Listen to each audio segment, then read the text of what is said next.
last time also we are in 2023 we had contest 60 seats. If people has not elected the BJP, but what we can do it? It is up to the choice of the people. It is the will of the people, the wish of the people.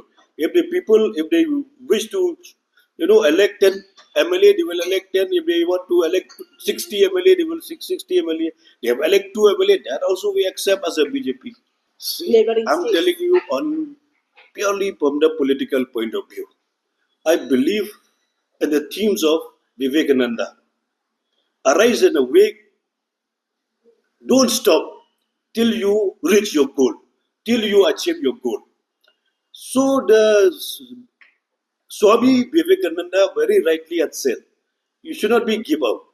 Arise and awake, and don't stop till you achieve your goal.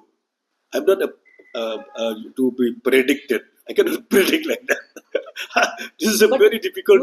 Can you tell me? Can you predict this that the BJP will not be flourish for the next 2-3 terms, 4-5 terms? Can you tell this? I told last time also. I told that BJP will form the government in 2028. I have told that day also. Now also again I'm telling you, in 2028 will be a BJP led government in Meghalaya.